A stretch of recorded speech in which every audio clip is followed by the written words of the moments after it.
webinars that Cambridge Education has been running on our legacy and learning over 45 years of work. This webinar focuses on public finance, and so we hope to have a very engaging conversation. Please keep your cameras off and your microphones on mute so there isn't any disruption for the speakers. Throughout, you can ask questions in the chat and I'll try and pick them up. If they're urgent, points of clarification, I'll try and interrupt the speaker to pick them up. Otherwise, there'll be a time at the end when I will ask questions of all the speakers. But please do put questions in as we go. They're always a lot more pertinent and lively in that way. So thank you very much. I'm Khadija Fancy, Technical Director of Cambridge Education. I'm really pleased to be moderating this exciting webinar. So without further ado, our next and final webinar is a summary of all of our learning and a projection forward. Ellie, maybe we could put the registration link for that into the chat. It will be next week at this time. So we look forward to welcoming many of you there. And if you have questions that you'd like the technical team in Cambridge Education to answer, please do send those through to us as well. And Ellie will pop her email in the chat for you to send those in. Okay, so now without further ado, today's webinar has got three parts to it. First, Nick Sancross, our Managing Director, will give some opening remarks. And then from GPE, Raphael and Stefania will bookend at the beginning, at the end, offer their reflections and some closing thoughts. In the main part of the webinar, 4 of our colleagues are presenting. Dan Wastel will frame the conversation. Daniel Gasaka, will present our experience of working on public finance management in JES in South Sudan. Atik will present on EP4R in Tanzania and other work that we've done in Tanzania. And Zohair will present on our work in Nigeria. Dan will frame these as part of a journey that we're looking at how we've worked over the years. So I will turn first to Nick. Nick, are you able to come off camera? Yeah. I can't see you, but that might just be me. I'm here. Thanks, Khadija. Good morning, good afternoon, good evening, everybody, and thank you very much for joining us today. Welcome to, as Khadija said, the 6th and final thematic seminar in our series of legacy events here at Cambridge Education.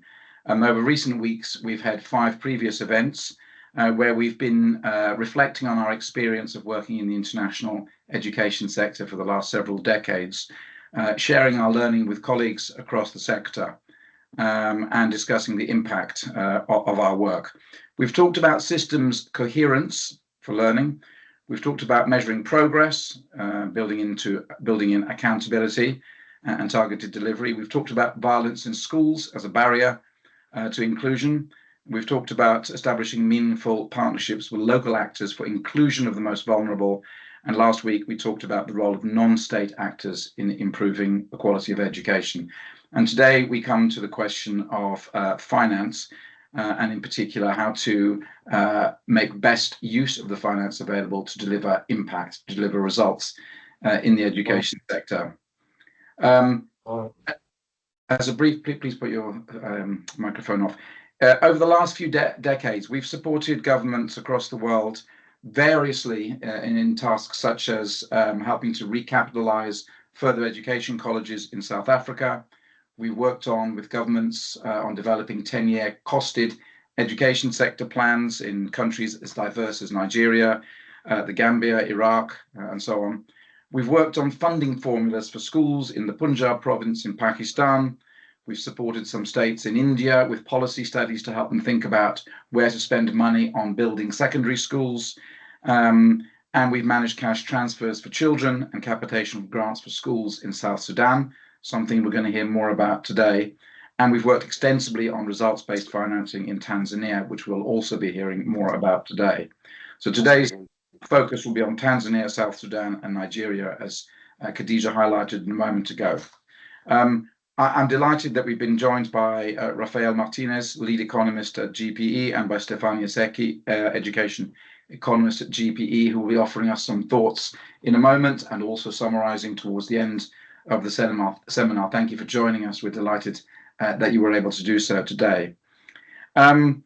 Whilst we will be talking about how public financing of education can best support education outcomes, one thing we won't be talking about today is about what I personally consider to be the elephant in the room, namely the longer-term sustainable financing of education in low middle-income countries. This is something we'll be talking about more next week on Wednesday, as Khadija has already advertised, and I'm looking forward to a robust discussion with everybody next week. So without further ado, thank you very much and welcome, Stefania. Raphael, over to you.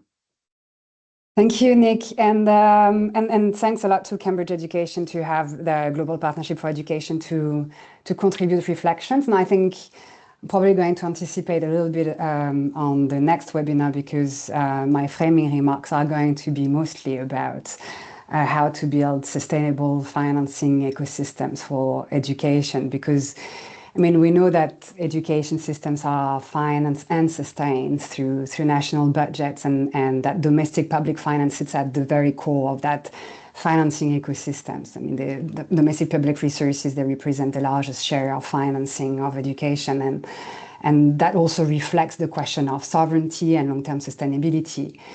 So it's like the very foundation of any financing systems for education. And in that landscape, external finance can only complement and support this foundation. But today, we're facing a situation where that foundation is under even more pressure than it was before, because that fiscal space is tightening. You see the debt levels that are rising across the globe, international aid that is dramatically declining, especially more so for education. And education competing with other sectors, including other social sectors, for limited resources. So the challenge is actually shifting a little bit. It's not just about like how much we should be mobilizing for the sector.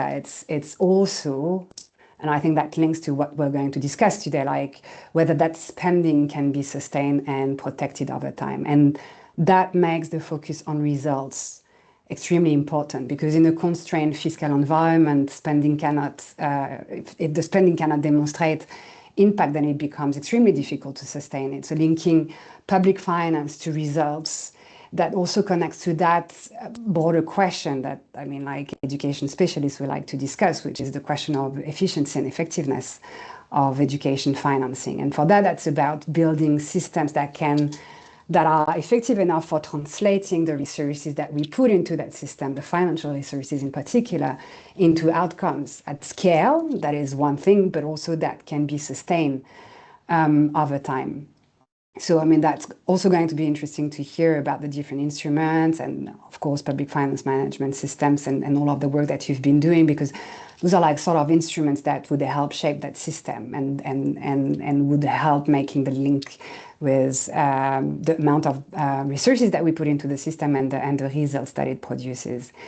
But that also, I mean, it's also important in the context of like shifting the level of conversation about education financing. And so getting education a little bit out of its own education bubble, sector bubble, and engaging with ministries of finance, planning, broader fiscal processes. Because in the last decade, we've been, and GP included, we've been mostly focusing on increasing the education share of the public budget. And that remains super important. But at the same time, we need to reposition education as a strategic, high public value investments. And that is one investment that actually contributes to economic growth, to strengthen human capital, and that supports fiscal sustainability over time. So that basically implies positioning education as contributing to expanding fiscal space, not just like reallocating fiscal space for education. So, but for that to happen, we need to have education delivering learning outcomes at scale and producing learners that are going to be skilled and that would contribute to the workforce and that would contribute to the diversification of the economy and eventually to the growth of the economy. And again, that's where the link to results become central, because again, demonstrating outcomes is what makes the broader positioning of education financing as a high-value public investment strategic in fiscal and economic discussions. And maybe just to conclude those initial remarks, and just to remember that, I mean, at least for GPE, but I'm sure for Cambridge Education, I mean, we're operating in very different contexts. So you would find countries, I mean, GPE were only operating in low-income countries and low-middle-income countries, but even in those lower income categories of countries, you have different sort of macro fiscal realities. You have some countries, for instance, that are extremely fiscally challenged, like extremely high level debt level, very small tax bases. So that's like where the question is how do we translate those very limited resources into stronger results? That's one typology of context. The second sort of context is like where education is not sufficiently prioritized in the budget, but there is some fiscal space. And here maybe the question would be to link financing and results in a more credible way, so we can build the case for like greater and more sustained public investment. There is trust in the system that actually like results are being brought and that it makes sense to invest more in education. And then there is a third set of context that is also very interesting, where the financing levels are like more or less adequate when you look at like their fiscal capacity, but the results remain very weak. So that's like where we need to work on budget allocation, execution, and system performance. And PFM in that context is extremely critical. Anyway, just to conclude on that, and I'm very much looking forward to hearing the colleagues speaking about their experiences in different contexts. But again, just like reinforcing the fact that results demonstrates credibility, and that's what builds the case for investments. And that's what would build the support for more stable and sustained financing over time. And I'm only speaking about public finance here, but that's exactly the same reality if we want to attract external financing, be it through international ODA, so international development aid, or through private capital. We need results, and we need to demonstrate that. So it's a bit of a chicken and egg issue, because we also need results for like creating the conditions for having the results. Yeah, so with that, I'm really looking forward to hearing the colleagues. Thank you so much.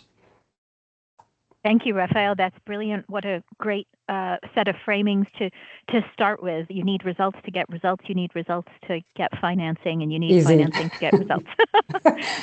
Such is our problem. I'm going to hand over to Dan, who's going to offer us a bit more framing, and then introduce our examples from our countries. Dan, over to you. I'll move to your first slide. Thanks. I think yeah, my job is to try and bridge between Raphael's sector framing and our Cambridge examples, and I think quite a few bits of what I wanted to say tie in to what she just said, which is helpful.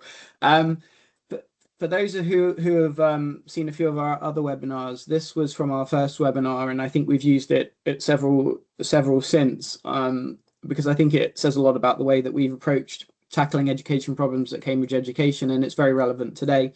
The idea of system coherence for learning being necessary to drive scalable, sustainable results. It's not enough to invest in one subsector to deliver short-term impact. You have to look at both vertical and horizontal coherence. So vertical being all the way from the national level down to the school and the classroom, and horizontal being how the different subsectors align, reinforce each other and support each other to develop those results. One part of this framing has always been finance and incentives, and today I think we're going to show why that's such an important piece of this framing for coherence for results, and expanded the segment on finance and incentives beyond the circle there, because as Raphael touched on, public finance is important, but there are also other types of finance that come into this idea of coherence that we need to link in as well. So we're focusing on the public finance piece at the moment, but that's not to forget the other elements. I think the other piece of finance that links to this idea of system coherence is the fact that in order to build a coherent system, you have to consider scale and sustainability from the start, not just after you get some good results from a small pilot. So what can be scaled, what can be sustained, and the finances available to do that are really, really important and need to be considered right from the outset as part of that scaling and sustainability coherent strategy. Next slide. Why are we talking about this, right? Why now? I don't think I probably need to say very much. Rafael touched on it. We're seeing declines in some, or challenges in some education budgets, domestic finance, issues of debt, issues of internal competition, alongside demographic surges, putting additional strain on domestic budgets. And this is being exacerbated by recent ODA crisis and reduction in funding. So we've got a big challenge here about the amount of funding, the type of funding, what that funding is now meant to achieve. So we've got to do something. Next slide.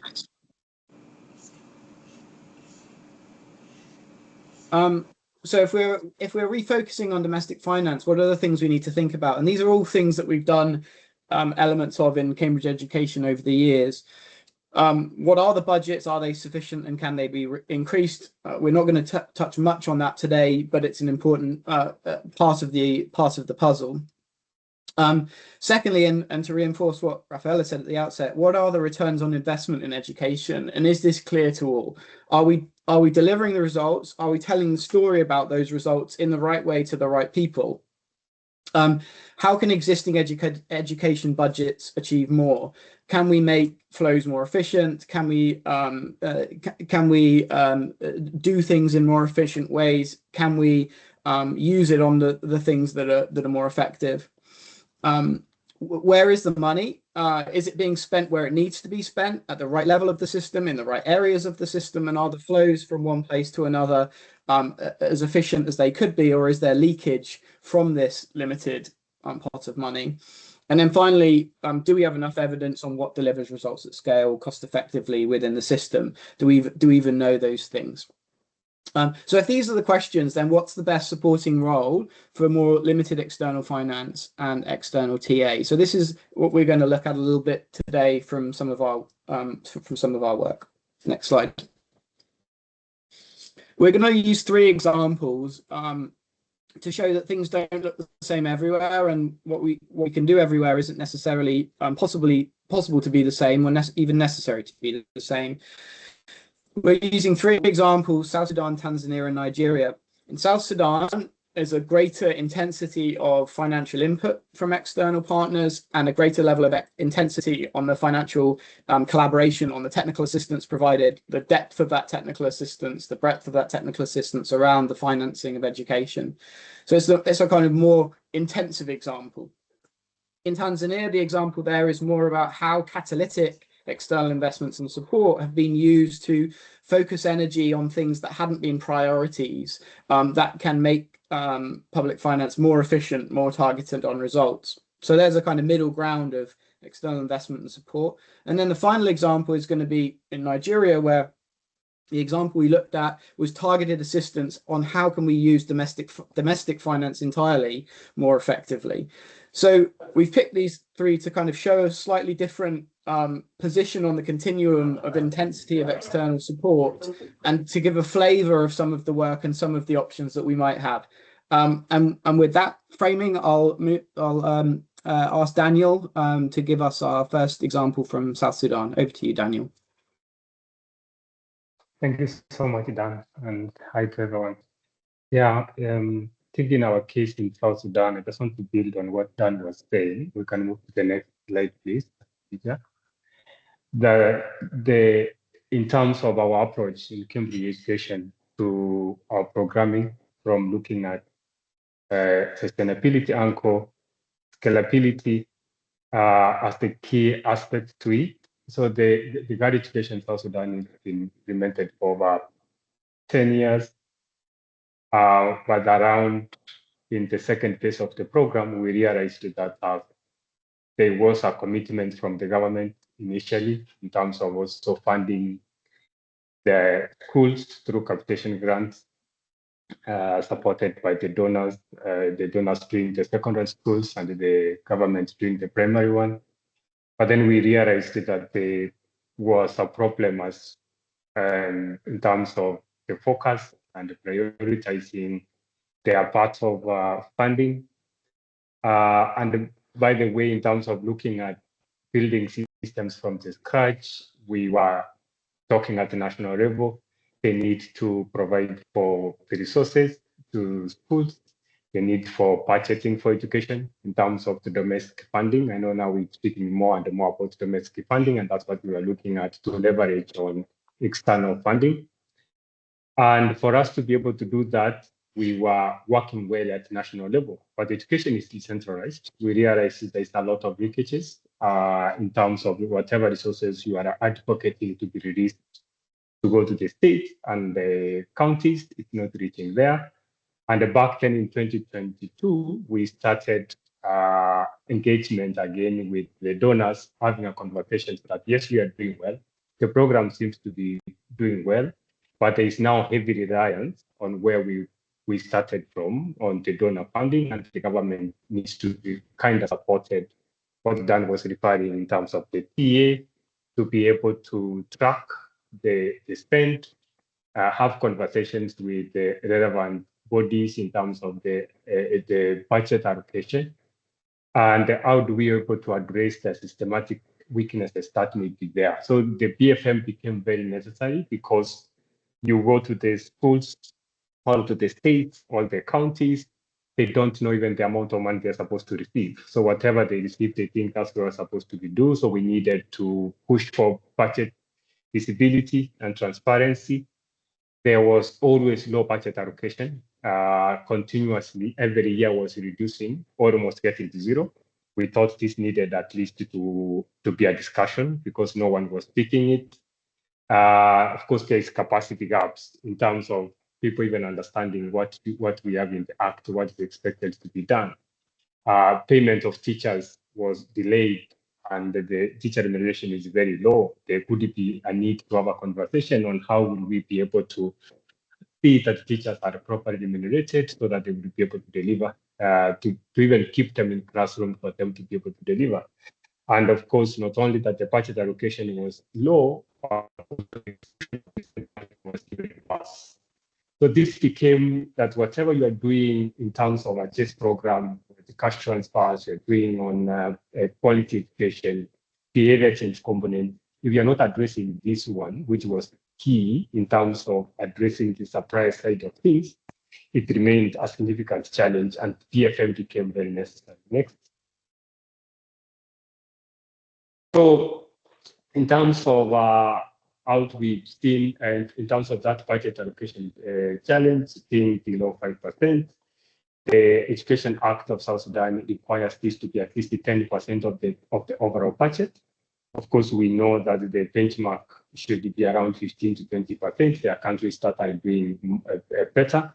So you can imagine when ours sometimes is 1 point something percent, below 5% or thereabout, that needed to be discussed and owned by the partners and have that kind of conversation. And they do the advocacy from the civil society to the parliament, using the evidence in terms of this is the budget that has been allocated, and this is how it has been utilized. Next. So essentially, since that time, in terms of having that kind of conversation, there are a number of things that have happened around it. We had started a decade ago having what we call Education Transfer Monitoring Committee, bringing not only the Ministry of Education together, but also Ministry of Finance, key to that, also to understand what we are doing, Ministry of Public Service at the national level. We then realized that there were weaknesses at the state. That's the next level in terms of centralized government, to the county, the BIAM. Then we started forming structures to replicate what we have at the national level, to not only to see that whatever we are doing is owned and replicated all the way to the school level. one of the things which we would be able to say that over that time from 2012 to where we were 2024, 2025, around 2022, actually the budget execution was below 20%, meaning if allocation was 4%, the budget that was executed is 20% of that 4%, meaning then that it is even low than that. We've seen with that kind of engagement where we are tracking what has been allocated, we are tracking what has been paid, the budget execution has really improved from below 40% to 75%. I understand that actually this year we are moving even more. Next slide, please. And I think the reason why we were able to see this start happening quickly, it is the way we approached it. One of the approach we gave was to what we talk about hand-on support. We have had a key team sitting with the ministry, people in the Ministry of Education, and then liaising with the key stakeholders, especially in the Ministry of Finance, from getting the payments that has happened, following payments there, tracking, giving our minister the reports on what is happening. That all of us, not like we are doing it and writing the ministry, sitting with the government in the same office has been very, very key in terms of pushing those results. We've been having what we talk about continuous engagement. And that means from the structures that have been established at state and the county level, that we are not doing, say, workshops and one day and make declarations, but it's day-to-day engagement on what is happening. Or we know when money is available in the country. We know so that we are able to engage at that level.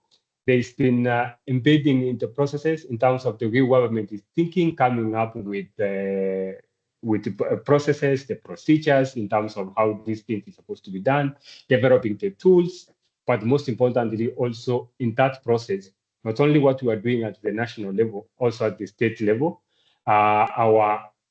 Those who attended our last webinar, we were talking about non-state actors.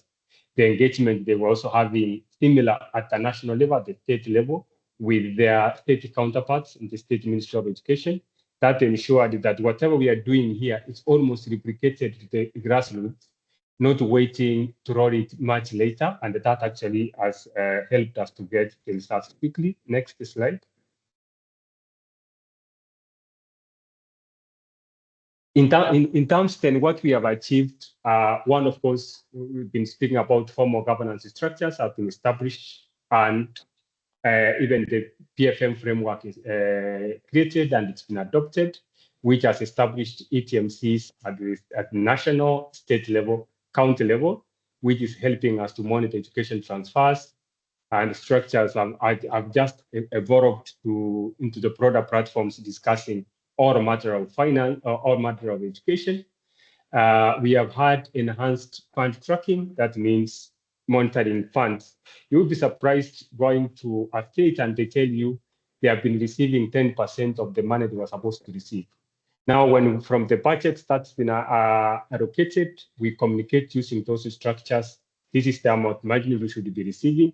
This is your tranche in terms of operational grants. This is what is supposed to come for salaries. So people know what they are expecting and they are accounting back on that. There has been stronger documentation on these types of processes, and I was happy that the colleagues from TP have been speaking because we've been cooperating around tie even TP funding to some of these areas so that we use and we leverage on that funding to push for budget transparency, but also to track that the funds are reaching the intended beneficiaries. There has been wide transparency in terms of budget, in terms of understanding allocations, enabling states and counties to undertake and to track expected resources, which has been very, very key, essentially reducing the leakages. But there's also people feel the accountability pressure. People know what they are expecting to receive. And that means that there is people calling, even whether it's the politics, and saying, as we have not received, that is really helping in terms of funds reaching the intended beneficiaries. But most importantly, there's been a mindset shift. I remember when we started the PFM, you go to the state, the governors were very reluctant to embrace it because they felt that they are being monitored. But when we are explaining and when they started understanding that this is a good thing, that has really changed they have embraced the PFM. There's wider discussions happening, including that states needs to start budgeting for education. It's something which is started a few places. There's hope that that's going to work, and which is very important, especially when we are sitting here in an environment where we know that the funding is shrinking. And other funding we will be able to leverage it, including from the local sources, is becoming in handy and very clear and important. I don't know whether there's another slide, Khadija.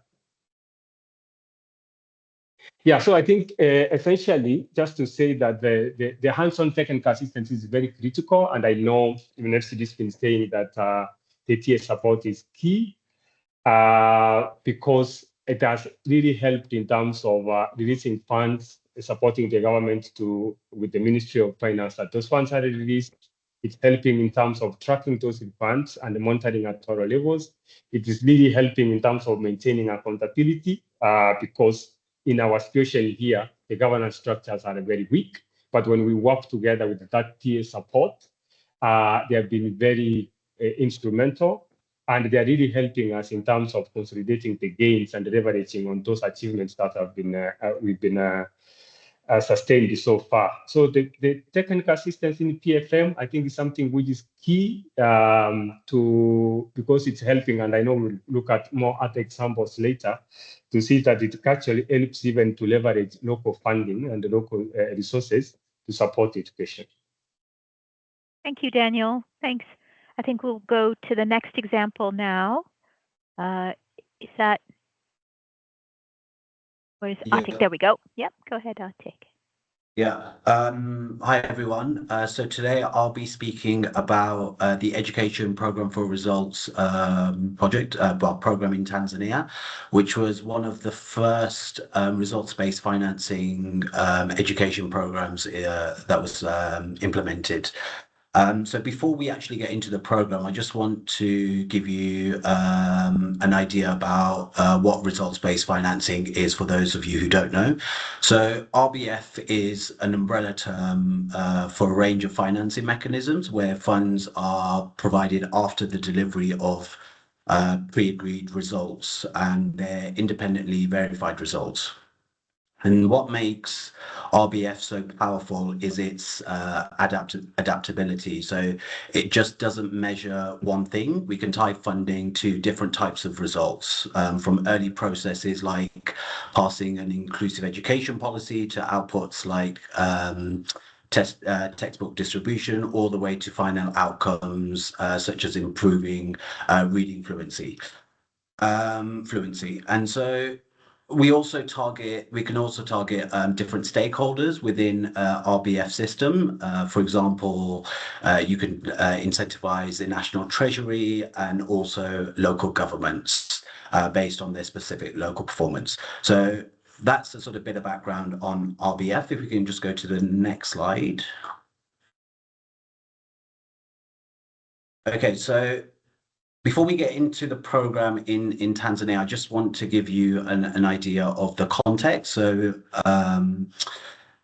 in Tanzania, the current population is over 61 million people, growing at 3.5% each year, with over half the country under the age of 19.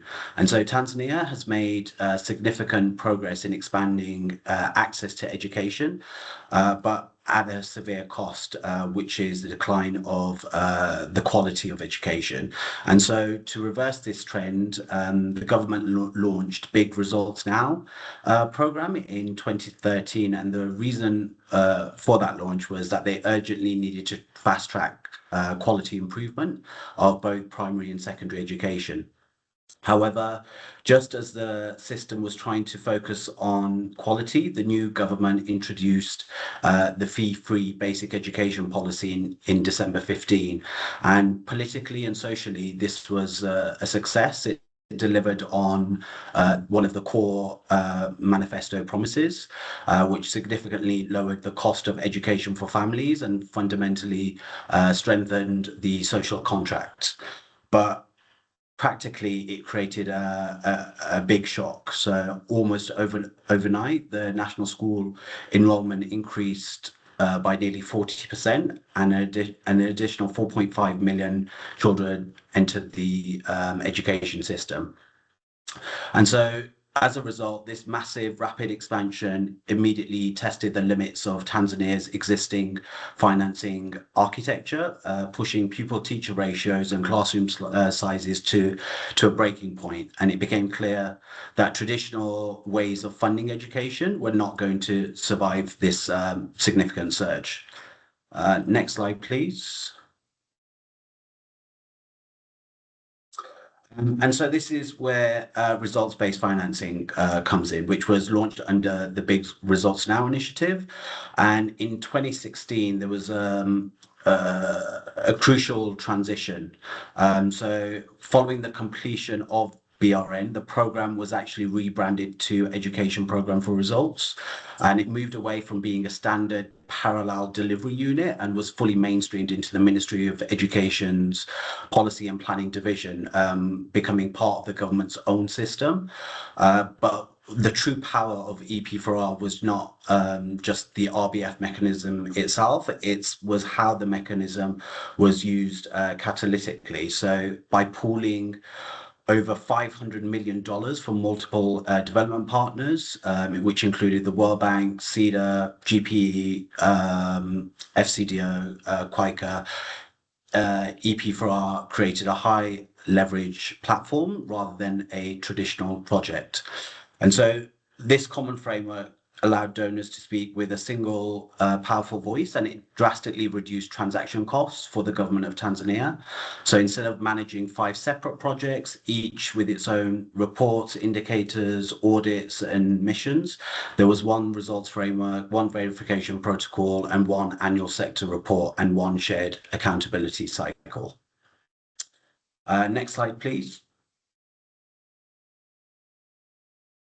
So there were a number of results within the program, and I'm just going to describe a few of them now. And one that had a significant impact on financing in Tanzania was on the capitation grants.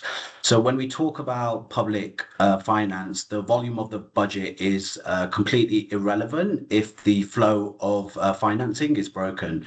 So prior to 2015 in Tanzania, up to 2/3 of capitation grants never actually reached schools, or they arrived several weeks late. The money was released by the Treasury to local councils who were supposed to forward it within 14 days, but it was often diverted to other matters deemed a higher priority.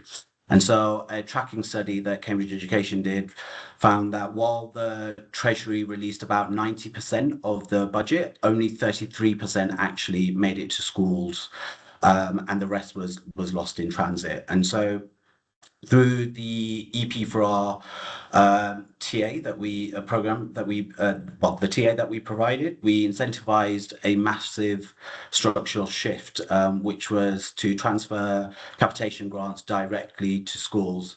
So in late 2015, at the beginning of 2016, capitalizing on the new government's push for fee-free education, the system bypassed the district level bureaucracy entirely, and money now moves directly from the Ministry of Finance straight into the bank accounts of nearly 25,000 schools.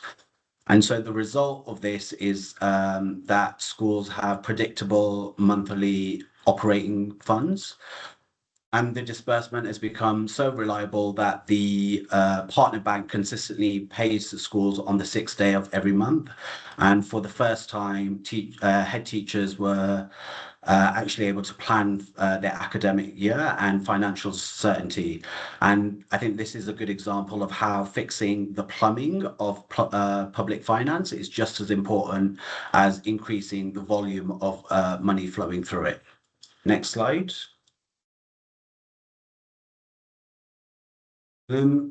So fixing the flow was just only the first step.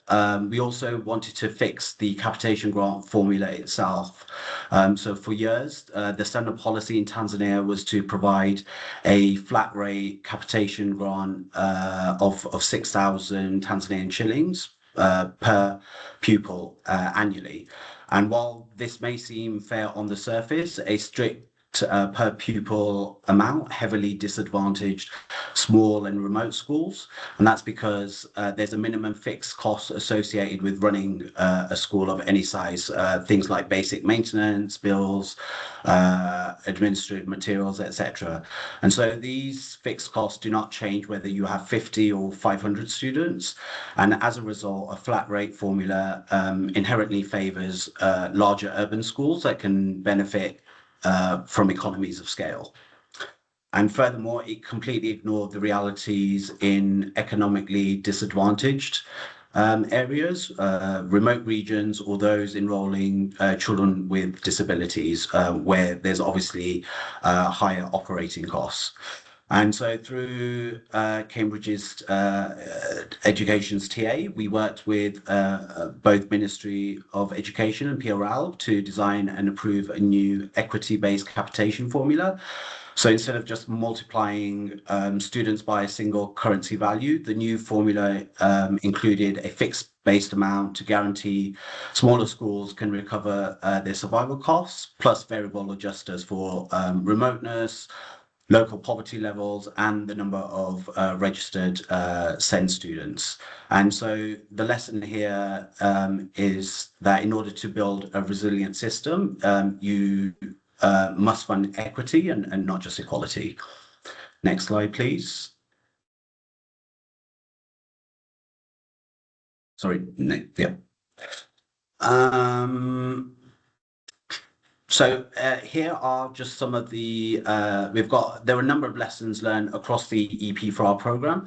I'll just go over the top three, which actually relate to public finance. So the first one is the ceiling effect of results-based incentives. So what we learned was that RBF formulas can unintentionally punish success. So under the program, we financially rewarded local governments for moving their schools into an acceptable pupil-teacher ratio range of 35 to 50. But once high-performing districts successfully brought almost all their schools into this optimal zone, they could no longer trigger further disbursements. And so we essentially penalized them for performing well. And so one of the key lessons is that RBF designs must evolve to reward sustained performance and not just the initial gap closing. The second one is the empty box data dilemma. So high stakes financing relies on reliable data, but systems often fail at the most basic level of data entry. So the independent verification team repeatedly found massive discrepancies between school records and the central EMIS. And this was because schools lacked consistency in recording zeros. So if a school had no dropouts, they often left the census form blank instead of entering a zero. And in an automated system, a blank box creates a glitch or missing data. And so we learned that standardizing simple practices at the school level is critical, especially when a single data field can trigger millions of dollars in disbursements. And so the final lesson that I'd like to share is the reality of system gaming. So acknowledging that high stakes financial rewards can sometimes trigger perverse incentives and system gaming. For example, we had a DLI on school incentive grants where we rewarded schools with cash based on their exam pass rates. And while it motivated many schools, studies also showed that it led to an excessive focus on cramming for exams rather than taking a holistic approach to school improvement. So it created unintended incentives for some schools to push out weaker students before the exams just to artificially inflate their rankings and secure the cash.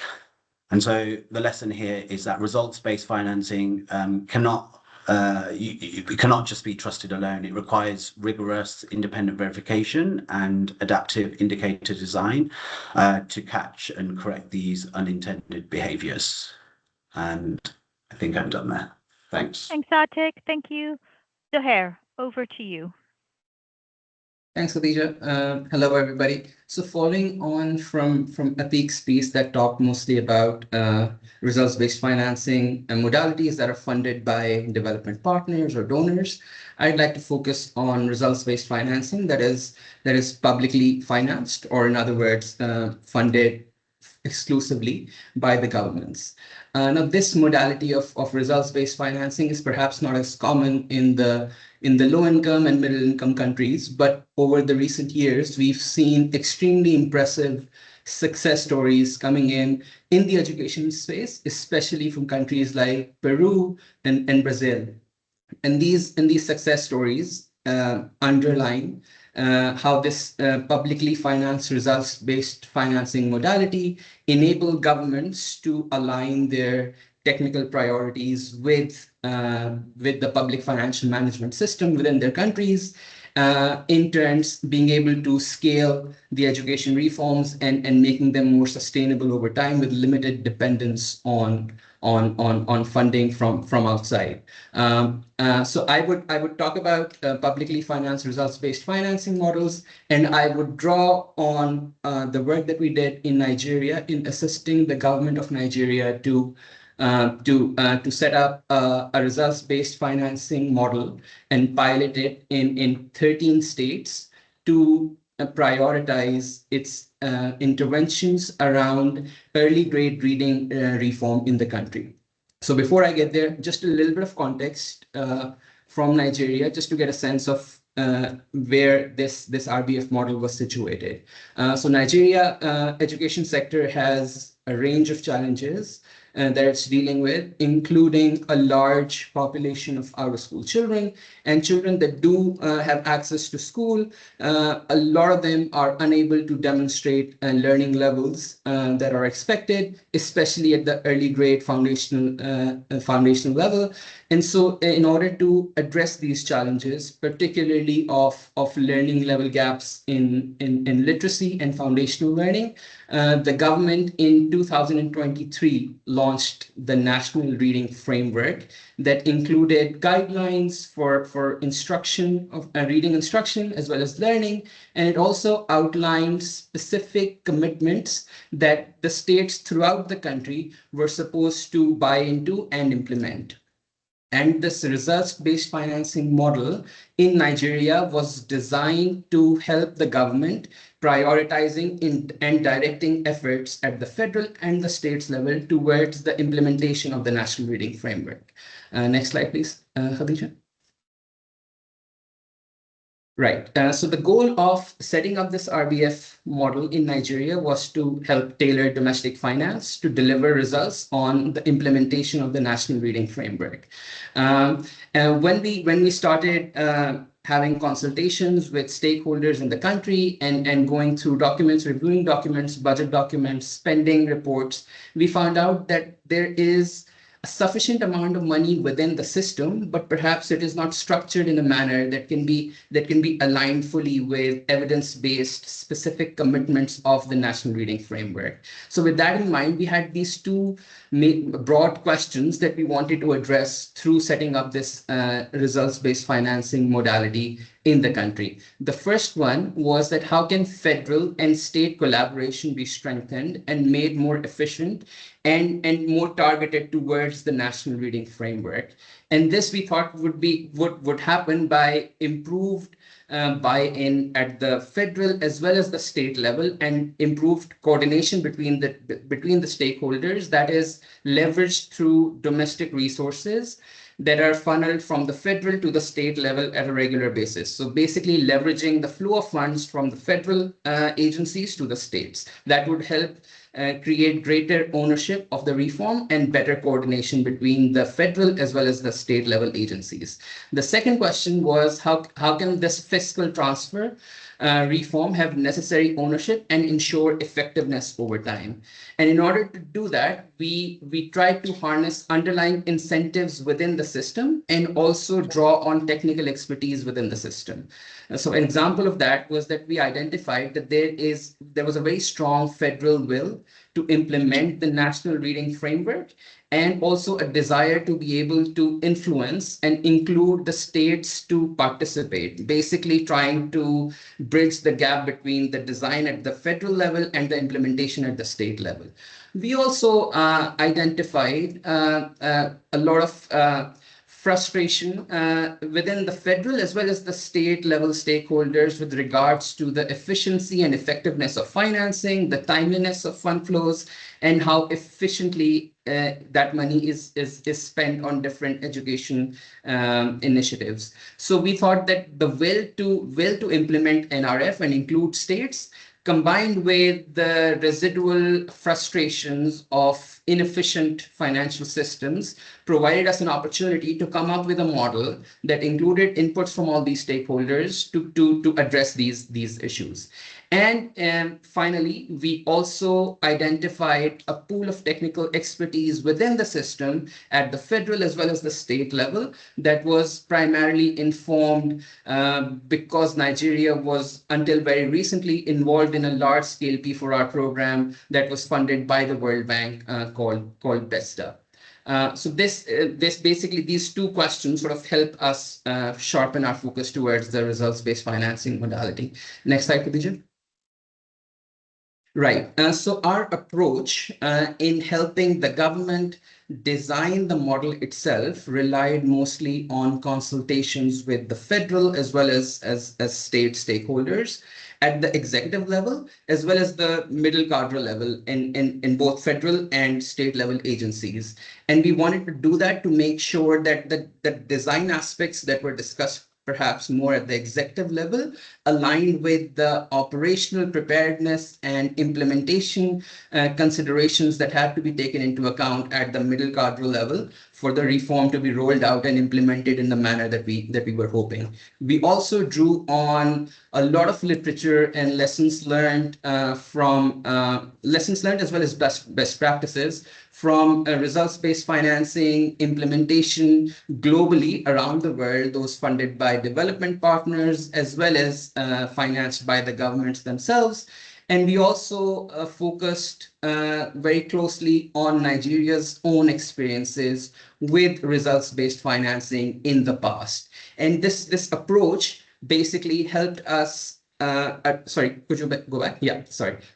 This approach helped us focus on the questions that you see on your right. And these questions were absolutely critical in us setting up this results-based financing model. And as you would see in subsequent slides, I would like to talk about each of them specifically because they are the critical features of successful results-based financing models in general, but in particular, those models that are funded or financed exclusively by the governments themselves. Next slide, Khadija.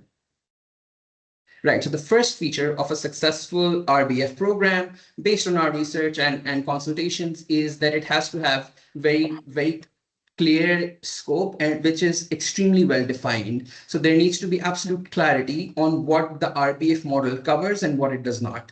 And this clarity and specific area of scope is absolutely essential in all stakeholders having complete clarity, number one, but also because it helps subsequently the technical as well as operational arrangements that have to be made in a clear manner.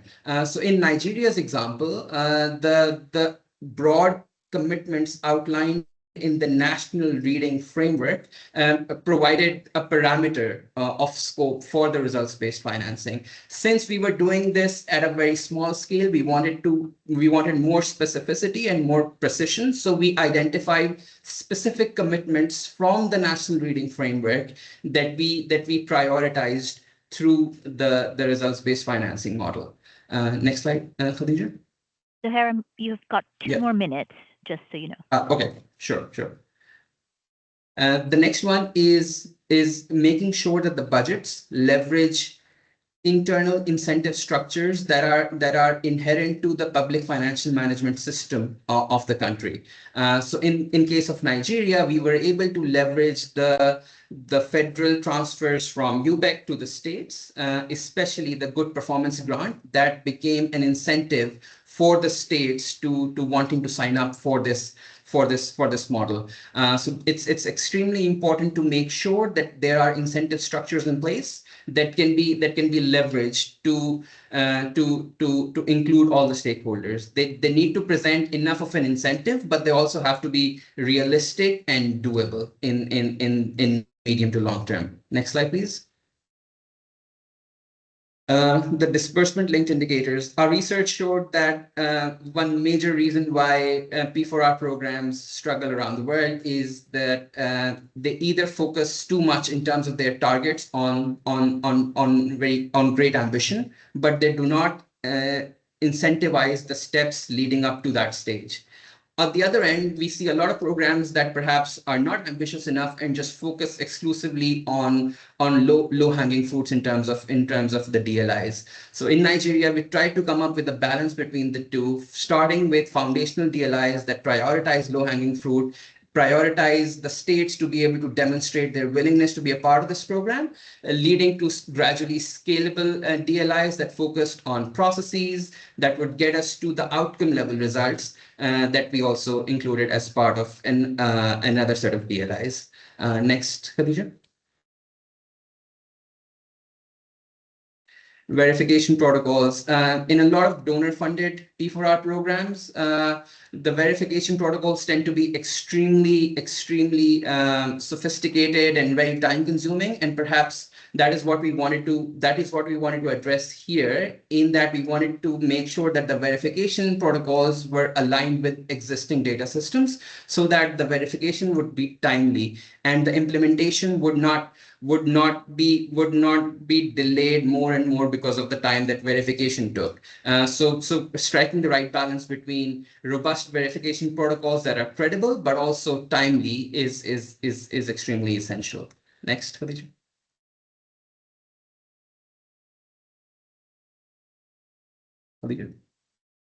Yeah. Finally, clear and transparent communication. All stakeholders need to have clear idea of what they're doing, what the expectations are at each step of the way, and what their roles and responsibilities are.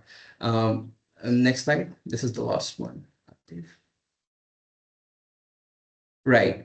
So in terms of looking forward, this is an extremely small pilot program, and the question that we have in front of us is: can a small amount of incentivized funding help systems prioritize targets and help streamline domestic funding at scale? Now evidence from Nigeria right now, it's a little premature for us to be able to affirmatively respond to this question, but from what we've seen so far as the pilot has rolled out, is that there are positive signs. There are more and more states wanting to be a part of this RBF model, and we are seeing that the national reading framework is perhaps more mainstream in terms of the state's planning and implementation plans of what they want to achieve.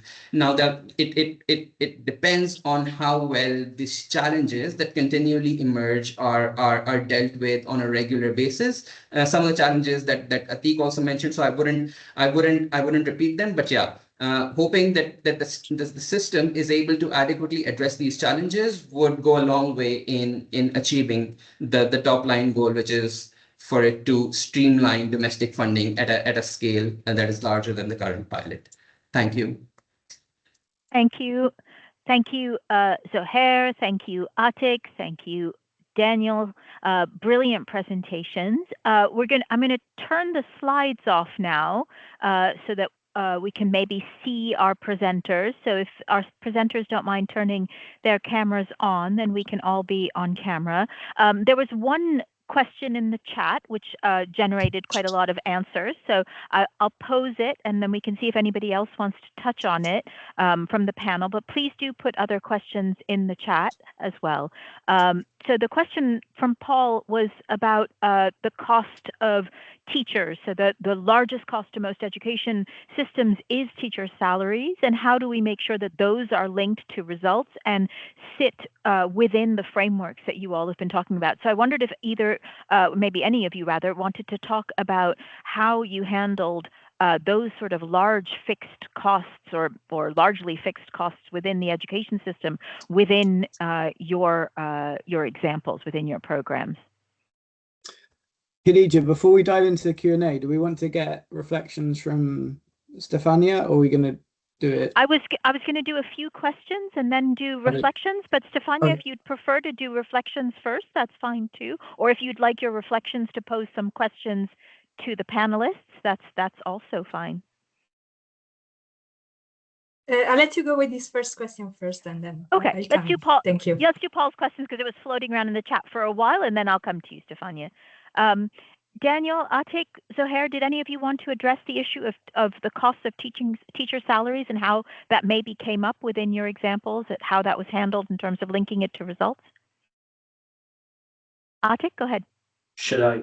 Yeah. So in Tanzania, we had a really big issue with teacher claims and backlogs. So I think we're back in 2016-17, there were a large number of teachers whose salaries hadn't been paid for quite a few months or leading to almost a couple of years. And so I think when we're talking about results, we also need to link it to teacher motivation and what is perhaps preventing teachers from perhaps attending school or being motivated to achieve those results. And sometimes there are issues within the system, and that's something that we in the EP for our program really looked at to try to understand why there was low perhaps teacher attendance in certain districts and areas, and given the huge backlog, we worked with the government and the Ministry of Finance to use some of the funds that were released under EP4R to actually pay those claims that were outstanding, and some of those claims were outstanding for a number of years. So I think that's one way in which you can address the sort of outcomes. I'm not saying it directly will lead to better or improved outcomes, but at least it will help teachers to be at least more motivated and to actually attend schools. So I think that's just one example within EP4 that I can perhaps. It goes back to the circular sort of set of issues that Rafaela raised at the beginning. You need the teachers to be motivated and to be showing up to show any results. You need to pay the teachers, and then you need to show that the payment of the teachers demonstrates results. So it's a little bit chicken and egg there. Daniel, I know that in South Sudan, teacher salaries have been a huge issue and have been an ongoing concern for the ministry. I don't know if that's something that you addressed in your PFM work, if there was anything you wanted to say on that. Yeah, I think that's very important, because one of the issues we are trying to address is teachers. Because then we had a case where you have money which is being transferred. By and large, we are doing cash payments even to teachers. Then you are having those who are getting paid, who may be in the payroll, but they are not the people who are in the classrooms. So one of the issues we are trying to address is that specifically to ensure that those who are in the classrooms are the one who is paid. We have to do a more conversation thing. Remember, we have frontiers now at the one teaching. Most of the people in the payroll are not in school. So it's been a massive issue. When we talk about leakages, we didn't have time to go into that. The key area we were trying to address is that those who are in class are the ones who are getting the money to be paid so that you can keep them in school. Because those who are getting money now, they are not in school, they are doing something else. They are in the businesses, or they are in the payroll. It's a massive challenge in terms of what you're trying to address, even before you go in terms of addressing, just making sure that they are in school. One thing you could be able to say, you could see what and talk about improvement in terms of even teachers coming and saying teachers really changed, reaching itself that we are now getting, we know how much we're supposed to get. We are getting money because we know we are the one in school, not other people benefiting, but we are the people, we are the one in the classroom. There is a long way to go for our case, but I think for me, even a journal 1 million steps starts with a single one, I think we feel that we are on the right track on that one. Thank you. Thanks, Daniel. I don't know, Zohair, if you wanted to pick up on it very quickly on if the case came up or the issue came up in Nigeria at all. I know Nigeria, when I worked there, had a big problem with ghost teachers, so it's maybe similar. Yeah, so it did not come up particularly as part of this RBF pilot, but obviously it is a major issue in Nigeria and I think most countries where we operate. I think an example from work we did in Pakistan, for example, when dealing with public financial management, I think the salaries and the recurrent budgets are such a high proportion of the total education outlay in these countries that it becomes extremely difficult to work around it.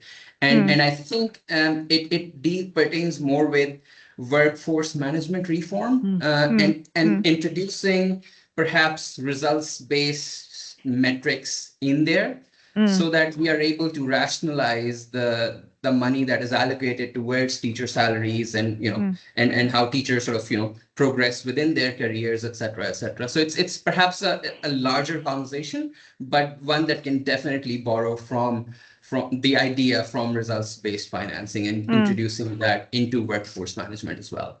No, I'm glad you brought up the Pakistan case because I think the issue of unionized teachers and very expensive teaching workforces as they age was raised in the chat by Dan, I think, is a really important point. Dan, did you want to come in on that? And then I'll pass. Yeah, just one other example from the work that we did, not this work that we did in Nigeria, but previous work that we did in Nigeria, and there may be colleagues on the call who can say more about this, was related to this, was the governor of Kaduna State, I think it was, there was an assessment of teacher foundational learning skill.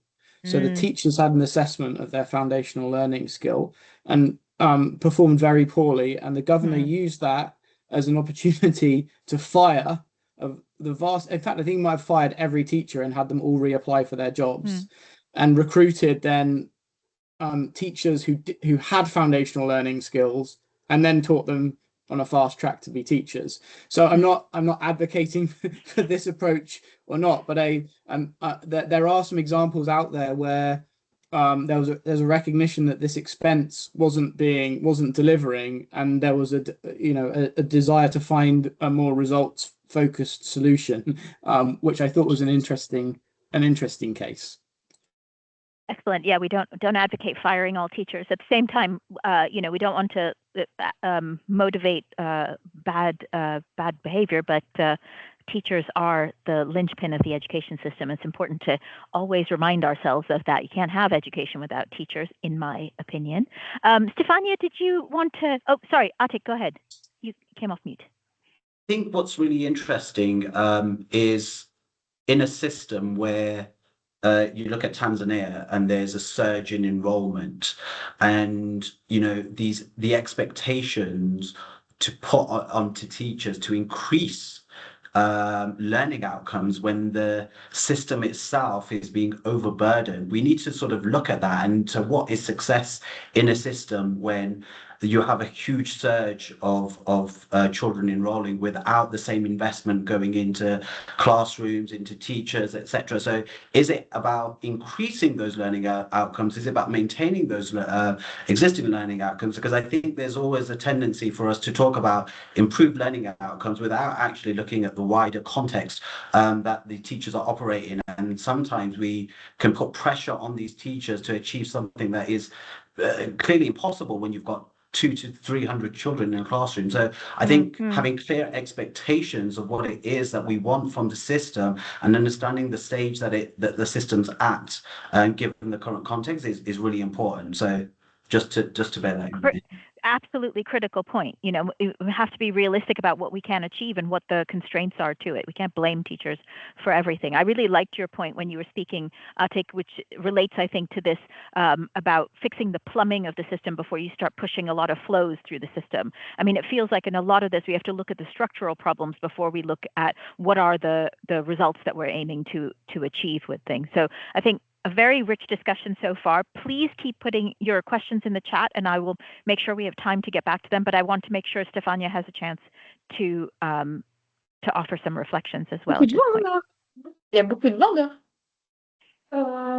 you. Okay, thank you very much. That was an interesting, a really, really rich conversation. I'll try to make a little summary of it. It's going to be difficult because we heard so much. Maybe let me start by framing 3 points, one for each of the presentation that we heard, at least what struck me the most from the example of South Sudan and the work on technical PFM support. I think a key message that stuck with me was that improving PFM is a day-by-day work. It's not something that can improve over time and require consistent technical support, tracking, and building capacities over time. So it's not that this use of these targeting financial resources towards results can leave us there, but it's a work that we need to continue, and we cannot take for granted the results that we have achieved, because we need to continue support and sustain them. In the example of Tanzania, it was really powerful for me to hear how the integrated EP4R not only like the EP4R that was integrating the support from different partners and integrated into the national system was used catalytically to attract resources. So this is really a pretty powerful example that shows us that how when different partners and donor and guided by the national government pull together in the same direction with their efforts and technical support, but also with their fundings, we are really able to better use resources and like make sure that those financing that are coming from different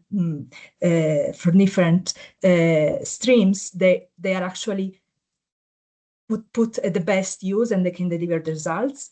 And from the example of Nigeria, also very interesting, what I think was a really powerful message was that there was a really thoughtful design and really consultative process in designing the instruments, but it was singled out really clear that the steps that are necessary to make this happen, it's also a really, really important piece. So we can be really, really ambitious with our objective, but if we don't think through the different steps that we need to reach our results, we won't get there. So let me try to abstract from this and try to see like maybe 3 overall key points that we can extract from this conversation. First of all, of course, there is a continuous of approaches that can be used to work towards the strategy of aligning funding towards results. In more fragile setting, for example, building the system and ensuring financial flow actually go where intended, that can be the way to go. In other contexts where there is external finance and this can be duplicative, there is good potential on streamlining these if accompanied by technical support. This is also really clear. And when there is more established system, it's possible to actually use incentive to drive reform scales within national government themselves.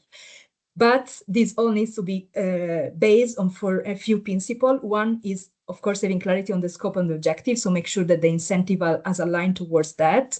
Second, we do need strong financial and data systems to keep track of where funds are going. And obviously, we need to work with the political institution and the reality of the countries where we are. So that's really like the ground basis of designing any of these type of incentive. Another point we mentioned briefly before, design is not enough. Implementation is as much important or even more sometimes. So the hands-on support, the technical assistance component, it's really, really important in this type of intervention. And as well as the strategic use of all additional catalytical finance. Then looking ahead, I think it's let me try to like close what like we can consider as a final point is that across all these different examples, we clearly see that this approach, this strategy of targeting public financial resources towards result is very powerful, and it really can bring us far. We can really achieve big improvements, but we need to be realistic, we need to be context specific, and we need to think about sustainability since the beginning. So how this can be sustained and integrated and taken on by the countries themselves over time. It's of course important to start from the understanding of where systems are and build from there, build progressively. So keep tracking the results achieved, don't take them for granted, and continue to build on them, and ensuring that any external support is integrated and really used towards building those national capacity and national governance, rather than creating parallel structure or even try to replace those national systems. That is really what we are aiming to improve. Let me stop here. Over back to you. Brilliant. Thank you very much.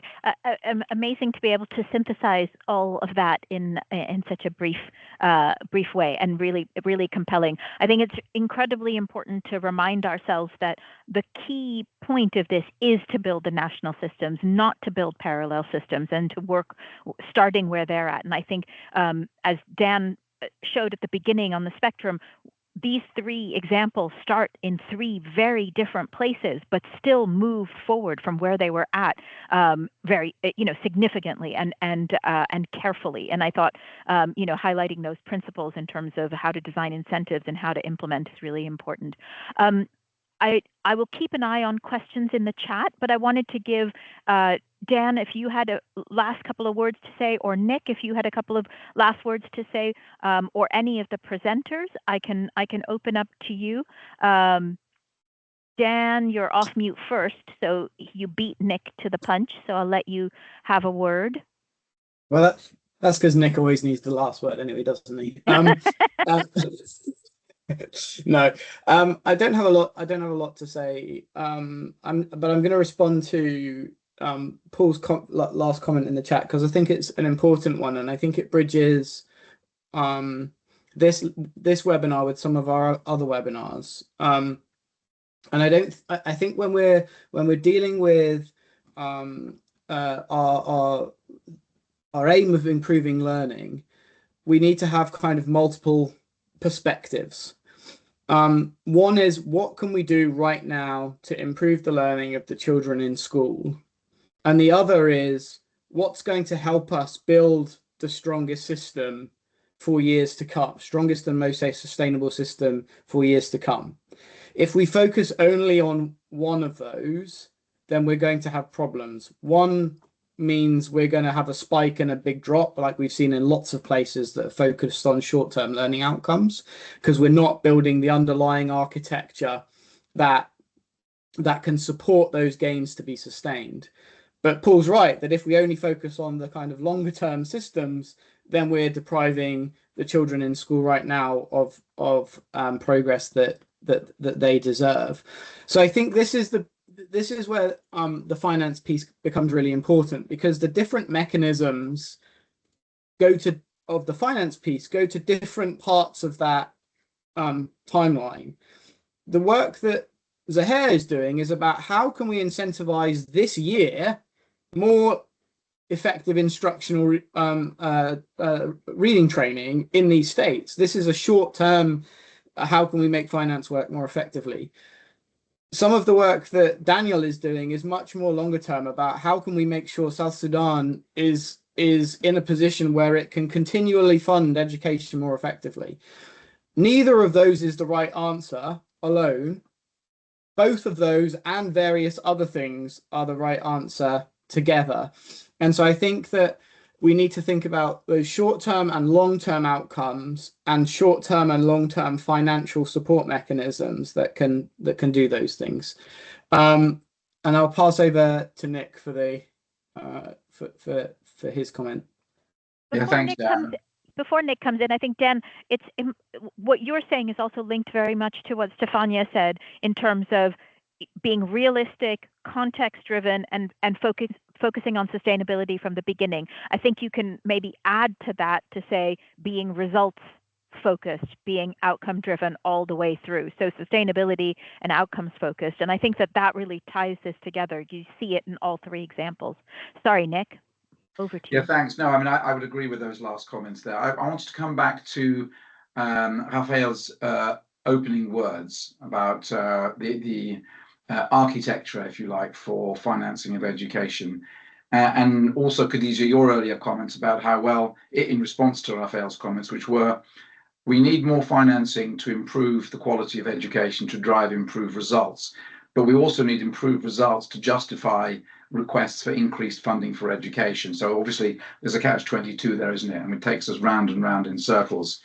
And I think when one is caught in that circular prison, something has to break that circle. And I think that's what we need to come back to when we speak next week.